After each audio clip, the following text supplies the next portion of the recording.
Bonjour, je m'appelle Étienne Van de Kerkhove, j'ai 58 ans et je serai ravi de vous retrouver le 2 juin. Alors aujourd'hui, je suis administrateur de plusieurs groupes d'entreprises en Belgique, dans les 3 régions. Et alors, je suis aussi formateur dans des grandes formations, parfois avec 1000 personnes à la fois pendant des jours entiers, autour du développement personnel et business, avec notamment les clés du succès. Alors comment suis-je devenu entrepreneur? Comme dirait Obélix, je suis tombé dedans dès le plus jeune âge, à savoir que je suis sorti de l'UNIF et j'ai décidé de me mettre à mon compte. J'ai jamais eu de patron. J'ai créé une première entreprise sur base en fait de mon mémoire de fin d'études et ça m'a permis dès le départ de toucher des chefs d'entreprise avec le souci de les aider à développer leur patrimoine le plus possible à partir de leur entreprise. Alors cette première entreprise à moi s'appelait Stratéfie, c'est très bien développé.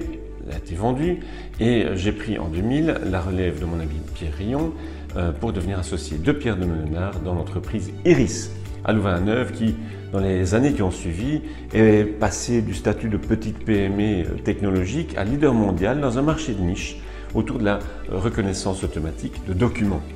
L'entreprise a été vendue à Canon et là encore, évidemment, une toute belle opération.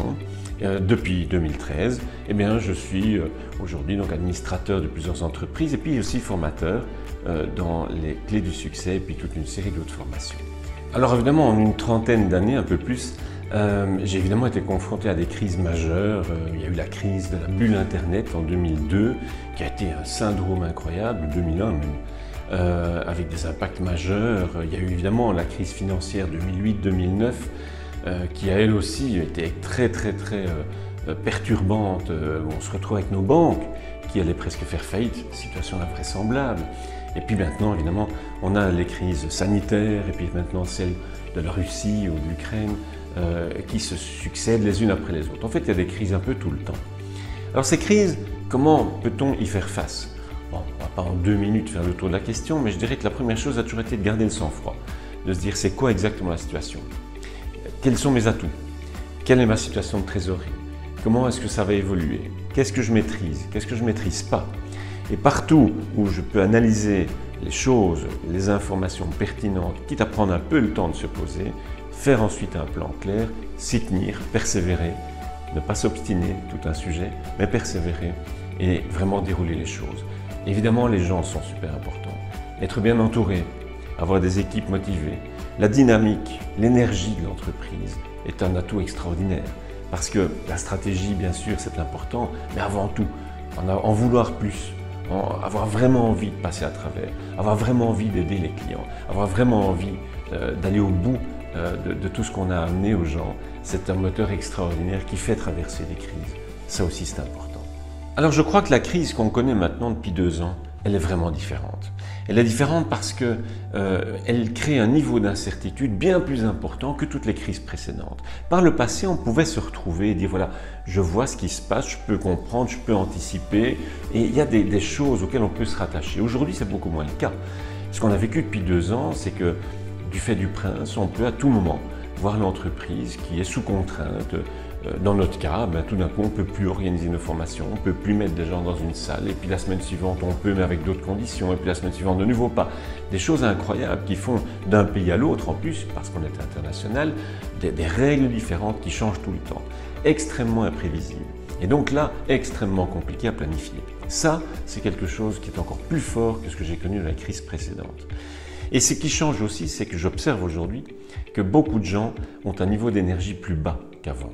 Et ça m'inquiète, parce que même chez les entrepreneurs, on voit des gens aujourd'hui qui ont un niveau de doute, d'incertitude plus grand et qui ont du mal à se gérer, à gérer leur équipe, à gérer tout leur entourage, même la relation avec leurs clients ou leurs fournisseurs dans autant d'incertitudes. Et aujourd'hui, ce niveau d'énergie qui baisse, qui est assez bas, c'est un point d'inquiétude. Je crois qu'il y a une vraie crise d'énergie. Une crise d'énergie pas seulement de l'électricité, du gaz et de tout le reste, mais surtout l'énergie humaine. Celle qui fait que pourtant, on va atteindre des choses extraordinaires, on va faire des choses extraordinaires parce que c'est cette énergie qui nous permet de le faire. Et si elle est basse, eh bien là, il y a un vrai problème. Alors il y a certainement plusieurs choses qui vont nous permettre de tenir le moral pour nous-mêmes, pour nos équipes, et d'emmener nos entreprises vers le succès malgré toutes ces incertitudes, malgré toutes ces difficultés. Et ça, c'est ce dont je vous parlerai le 2 juin. Et on va aller découvrir au moins 3 clés qui vont vous permettre de vraiment à la fois élever le niveau énergétique de l'entreprise, parce que c'est critique. Et ça va se passer à la fois dans le monde des croyances, croire que c'est possible, y croire dur comme fer, parce qu'autrement, évidemment, que l'énergie est trop basse. De 2, dans le monde aussi, des émotions, c'est en avoir envie, en avoir vraiment envie, avoir cette motivation forte, et on en reparlera, c'est quoi une motivation forte et comment on a ça, alors que justement, on tremble un peu sur ses bases.